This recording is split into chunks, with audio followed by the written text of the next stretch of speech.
समीर वानखेड़े ने मामले में कहा जा रहा है कि शाहरुख खान की मुसीबतें बढ़ सकती हैं। कहा जा रहा है कि समीर वानखेड़े ने 3 ऑडियो क्लिप कोर्ट में पेश कर दी है और दूसरी तरफ दावा ये हो रहा है कि कंगना रनावत ने क्या फिर से सपोर्ट करना शुरू कर दिया है संदीप सिंह को। बड़ी खबर निकल के आ रही है और साथ में एक खबर और है कि गोविंदा ने क्यों आखिरकार कई सारे कलाकारों को अपनी फिल्मों से निकाला। बात करेंगे डिटेल में।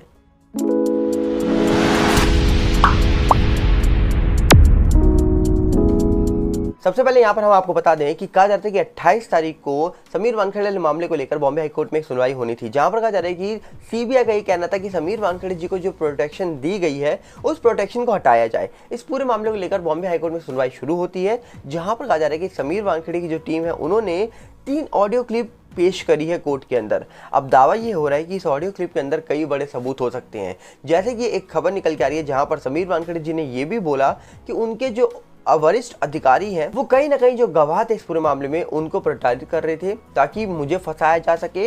और समीर वानखेड़े जी ने सबसे पहली बात बोली है कि मुझे बलि का बकरा बनाया जा रहा है इस पूरे मामले में, क्योंकि कहा जा रहा है कि समीर वानखेड़े जी को लेकर शुरुआत से ये खबर निकल के आई जब से कि 25 करोड़ की उन्होंने घूस मांगी। तो कहा जा रहा है कि अब समीर वानखेड़े जी भी ये कह रहे हैं कि भैया घूस अगर मैंने मांगी है तो घूस देने वाले के खिलाफ भी तो कोई कार्रवाई होनी चाहिए, उसके खिलाफ कोई कार्रवाई नहीं हो रही है। और इसी बात को लेकर कहा जा रहा है कि एफिडेविट भी डाला गया था एक शख्स के द्वारा बॉम्बे हाईकोर्ट में। और अब कहा जा रहा है कि ये बात दोबारा से रिपीट होनी शुरू हो गई है कि अगर घूस मैंने मांगी है तो घूस देने वाला जो शख्स है उसके ऊपर तो कोई कार्रवाई नहीं हो रही है। 50 लाख टोकन मनी अगर मैंने ली है तो किसने मुझे दी है और जिसने मुझे दी है उसके ऊपर भी कार्रवाई होनी चाहिए। इस बात को लेकर भी बहुत चर्चा चल रही है कोर्ट में, जहां पर कहा जा रहा है कि जो कोर्ट है उन्होंने जब बात करनी शुरू करी तो सबसे पहले कहा जा रहा है कि उन्होंने सीबीआई को लताड़ा है अच्छे से और सीबीआई ने एक केस डायरी पेश करी है कोर्ट के अंदर। बोले जा रहा है कि इस केस डायरी को लेकर अब सुनवाई जो है ये 5 जुलाई तक चलती रहेगी और समीर वानखेड़े जी को प्रोटेक्शन मिल गई है 5 तारीख तक। मतलब 5 तारीख तक अब उनको कोई गिरफ्तार नहीं कर सकता। पहले वो जो प्रोटेक्शन थी वो 28 तारीख तक थी उनके पास, अब वो 5 जुलाई तक उनके पास पहुंच चुकी है। तो देखने वाला विषय यहाँ पर यह है कि समीर वानखेड़े जी को प्रोटेक्शन मिल रही है। सीबीआई ये चाहती है कि समीर वानखेड़े जी को प्रोटेक्शन ना मिले और बॉम्बे हाई कोर्ट के सामने जो सबूत पेश कर रहे हैं समीर वानखेड़े जी की टीम ने वो सबूत बहुत महत्वपूर्ण है। क्योंकि पहले हमने देखा था कि शाहरुख खान की चैट्स को लेकर भी कुछ बातें निकल के आई थी, जहाँ पर समीर वानखेड़े जी ने वो भी कोर्ट में पेश करी थी, जहाँ पर उन्होंने एक और डॉक्यूमेंट पेश करा था जहाँ पर उन्होंने बताया था कि इस पूरे मामले में जो मामला हुआ था आर्यन खान वाला, इस मामले में जो भी मैंने स्टेप लिए हैं उसके बारे में सबसे पहले मैंने जिक्र करा था अपने सीनियर्स को। अपने सीनियर से डिस्कशन करने के बाद ही मैंने कोई स्टेप लिया आगे और उसके बाद ही मैंने किसी को गिरफ्तार करा या किसी को पकड़ा या कहीं पर रेड मारी है। जबकि कहा जा रहा है कि आज वही सीनियर मुझे बरी का बकरा बनाना चाहते हैं। कुछ ऐसी ही बात बोली गई है बॉम्बे हाईकोर्ट में समीर वानखेड़े जी के द्वारा। तो अब कहीं ना कहीं देखने वाला विषय है कि इस मामले में आने वाले वक्त में क्या निकल के आएगा, क्योंकि समीर वानखेड़े जी ने तो अपने बात रख दी है कोर्ट के अंदर और अपनी बात जो उन्होंने रखी है वो बहुत इंपॉर्टेंट है। क्योंकि इस मामले को लेकर शुरुआत से जब समीर वानखेड़े जी की प्रॉपर्टी को लेकर जांच हो रही थी, जब समीर वानखेड़े जी के घर कितने हैं उसको लेकर जांच हो रही थी, उनकी घड़ी कितने लाख की है इसको लेकर जांच हो रही थी। पर आज देखा जाए तो शाहरुख खान की बेटी जो है सुहाना खान, उनकी उम्र मात्र 23-24 साल के आसपास है और उन्होंने करीब 12 करोड़ 91 या 92 लाख की जमीन खरीद ली है। मतलब एक जगह प्रॉपर्टी परचेज कर ली है। तो सवाल तो यहाँ भी उठने चाहिए। अब सवाल यहाँ पर उठेंगे तो लोग कहेंगे कि भैया वो शाहरुख खान की बेटी है इसलिए उन्होंने परचेज कर लिया, उनके पास पैसे की कमी नहीं है। तो समीर वानखेड़े जी भी तो ये कहते हैं कि मेरे पास ये प्रॉपर्टी है, ये पुरानी है, जॉब में आने के बाद तो भैया मैंने ये नहीं खरीदा। ये सारी प्रॉपर्टी जो मैक्सिमम प्रॉपर्टी है मेरे पास, ये मेरे पास तब से है जब मेरे पास जॉब नहीं थी। मैंने जब जॉब ज्वाइन करी है उसके बाद मैंने क्या खरीदा है वो सब भी उन्होंने पेश कर दिया है। अब देखने वाला विषय ये है कि जो लोग समीर वानखेड़े जी को लेकर बड़ी बड़ी बातें करते थे, क्या उनके मुंह में अब बड़े जवाब देने वाले हैं समीर वानखेड़े जी आने वाले वक्त में। क्योंकि समीर वानखेड़े जी को तो सपोर्ट ज़बरदस्त मिल रहा है। उनको सपोर्ट किस तरीके से मिल रहा है ये देखने के लिए आपको कुछ नहीं करना, आपको जाना है ट्विटर पर और जाके देख लीजिए कितना सपोर्ट समीर वानखेड़े जी को लोग दे रहे हैं। और कहीं ना कहीं इतना प्यार दे रहे हैं कि चीफ गेस्ट के तौर पर समीर वानखेड़े जी को बुलाया जाता है।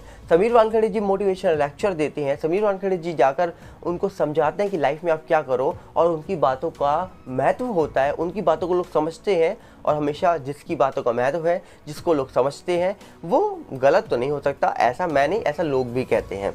तो अब देखने वाला विषय कि कोर्ट का फैसला क्या निकलेगा और 5 तारीख तक इस पूरे मामले में जो सुनवाई चलने वाली है उस सुनवाई को लेकर क्या क्या निकल के आने वाला है, ये तो आने वाला वक्त ही बता पाएगा। पर वहीं पर अगर दूसरी तरफ बात करें तो एक खबर और निकल के आई थी। सुशांत केस हुआ था तो इंडस्ट्री की कंगना रनावत निकल के आई थी, जिन्होंने बहुत बड़ी बड़ी बातें बताई थी, जिन्होंने अर्नब गोस्वामी जो है उनके साथ बैठ के कई बड़े बातें बोली, कई बड़े खुलासे करे, जिसके बाद उन्होंने कई बार लोगों को बताया कि मैं आपके साथ हूँ, मैं सुशांत के साथ हूँ, सुशांत को न्याय मिलना चाहिए, सुशांत के लिए ब्लाइंड आर्टिकल लिखे गए इंडस्ट्री में, सुशांत के साथ ये किया गया, सुशांत के साथ वो किया गया। पर आज सवाल ये उठता है कि वही कंगना रनावत आज संदीप सिंह की पिक्चर को प्रमोट कर रही हैं। संदीप सिंह उनके दोस्त हैं, ये सब जानते हैं, इसका रीज़न आपको देने की ज़रूरत नहीं है क्योंकि कुछ फोटोज़ पहले की हैं जहाँ पर कंगना और उनकी सिस्टर रंगोली और संदीप सिंह दिखाई दे रहे हैं। तो संदीप सिंह कहीं ना कहीं उनके दोस्त हैं, ये सब जानते हैं। पर वहीं पर अगर हम आपको बताएं तो हाल ही में कहा जा रहा है कि संदीप सिंह की एक नई फिल्म आने वाली है, जिस फिल्म को लेकर अब कहा जा रहा है कि प्रमोशन जोर शोर से चल रहा है और इस जोर शोर के प्रमोशन में अब कंगना रनावत ने भी अपना कदम रख दिया है। मतलब कंगना रनावत ने भी उस पोस्ट को शेयर करते हुए ये जता दिया है कि वो हर कदम में संदीप सिंह के साथ हैं और संदीप सिंह की फिल्म को प्रमोट करने में वो अपने कदम से कदम मिला रही हैं। अब देखने वाला विषय कि ये है कि अंकिता लोखंडे के भी दोस्त है संदीप सिंह, तो आने वाले वक्त में कि अंकिता लोखंडे भी संदीप सिंह की फिल्म को प्रमोट करने वाली हैं, क्योंकि संदीप सिंह की फिल्म निकल के आ रही है शायद सावरकर, और इसके अलावा भी कई सारी फिल्में हैं, ये अटल फिल्म भी आ रही है, कई और फिल्में निकल के आ रही है संदीप सिंह की। तो देखने वाला विषय ये है कि संदीप सिंह की फिल्मों को प्रमोट कौन कौन कर रहा है। अब जैसे ही कंगना रनावत ने संदीप की फिल्म को प्रमोट करा, वैसे ही पब्लिक ने कंगना रनावत को जबरदस्त ट्रोल कर दिया है और कहीं ना कहीं सुशांत के फैंस तो निराश भी दिखाई दिए कंगना रनावत से कि एक वक्त पर आप क्या थे और आज क्या हो गए। वक्त पलट दिया, जज्बात पलट दिए, सब कुछ पलट दिया कंगना रनावत ने उन लोगों का जो लोग उन पे विश्वास कर रहे थे। तो अब देखने वाला विषय है कि कंगना रनावत पे क्या जनता विश्वास करेगी, क्या कंगना रनावत पे वो लोग विश्वास करेंगे जो शुरुआत से उनको ज़बरदस्त तरीके से सपोर्ट कर रहे थे। इस बात को लेकर भी बहुत बड़े सवाल उठने वाले हैं। तो आपको क्या लगता है, आप अपनी राय कमेंट बॉक्स में रखिएगा। पर तीसरी तरफ एक और बड़ी खबर निकल के आ रही है कि जो गोविंदा है उनको लेकर सवाल यही उठता है आज कि उनका डाउनफॉल कैसे शुरू हुआ।